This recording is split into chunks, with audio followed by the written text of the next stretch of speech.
I think it's true that many people today, certainly in Western culture, are not thinking very often about God or the soul or the transcendent or whatever. But what's really interesting is that because of research in artificial intelligence, especially over the last couple of decades, the question of transcendence has come up in unexpected ways. More and more people in AI, for example, such as the philosopher Nick Bostrom, are taking seriously the idea that we might be living within an AI simulation, like in the film The Matrix. It's a simple argument. If we can already create and populate simulated worlds of some complexity, which we can, and if the power of AI is increasing exponentially, which it is, it's not difficult to imagine that a vastly more powerful AI system could have created our own universe as a simulation. We might be virtual intelligences within that virtual world.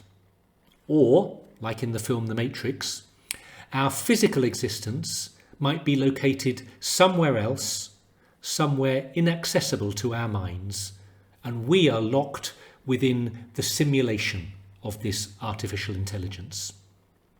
Interesting. I don't want to speak now about whether this scenario is likely or even possible. I don't think it is. I think the reality that we see is the reality. But what interests me is that speculation about the simulation has brought up the possibility of a higher intelligence that could create worlds and could have created our own world. In other words, AI and the thought of a simulation, the thought of superintelligence, it's forced some people to consider the idea that this material world is not the ultimate reality, and that there might be a level of reality above or beyond it on which this world depends for its existence. That's what's new and interesting. In other words, religious people have been thinking about these things for millennia, but in most Western culture, it's been unpopular. Most people, many people, have been materialists, certainly most of the philosophers in the last 200 or 300 years. Here we are in this material world, there's nothing else. But because of the questions that are coming up through artificial intelligence and all the research and philosophy that's been done, the question of transcendence has been opened up. The question of the possibility that our world is not everything that can be seen or known, and that it might be dependent on another higher reality. That's not a new question, but it's a question that's come to the fore, and there's a strange alignment between some of the questioning of AI researchers and some of the spiritual and philosophical and religious questioning that's gone on in the great religious and spiritual traditions. So this theory of the simulation, for example, is not literally always an escape from philosophical materialism, because in fact the situation I've just described, it replaces our material world with a virtual simulation, and it imagines another material world above the simulated one that we're living in. So it doesn't kind of raise, if you like, loads of religious questions in itself. It's just saying, here's the simulation and there's another reality above it, and these could both be material. Or rather, one is artificial and one is material. Okay, but this is the point. Even to think like this, it shatters the naive materialist idea that this material world is all there is. That this material world is self-explanatory. In this AI thinking, you can no longer duck the larger philosophical questions of creation and existence. The next step will be for AI thinkers to link ideas about the simulation and artificial superintelligence with other ideas and questions about the supernatural, about a divine superintelligence, possibly.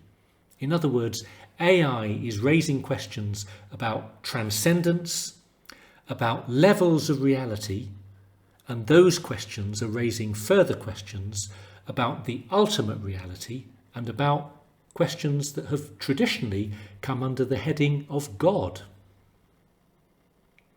And again, lots of areas opening up. This is under the heading of intelligence. So we've moved from questions about artificial intelligence to general intelligence to superintelligence and to the possibility of there being a transcendent divine intelligence. But what about all the other attributes of AI and how they might be extended and made transcendent and divinized, brought into the possibility of there being in God, being a God. What does it mean to think about the goodness of AI, if it's going to reach some kind of goodness, and the possibility of a transcendent goodness? What does it mean about the possibility of AI having a conscience and the possibility of there being a divine conscience or consciousness? If human beings can love, can AI love? And do we need a transcendent love, a divine love that will be a foundation of the love that we find within this world and that we're trying to build into our AI systems? In other words, the so-called divine attributes, God's intelligence, his love, his beauty, his goodness, his simplicity, his omnipotence, his eternity, and it goes on and on. If we find glimpses of the divine attributes in the world, in human beings, possibly in AI, and then we extrapolate from AI and AI research into thinking about what's the foundation of these attributes, where do they come from, where can we find them, where can we find a vision of the deepest meaning of love and goodness and truth and beauty and rationality and intelligence. And if this is leading us to a transcendent horizon beyond this world, it's leading us to think about God.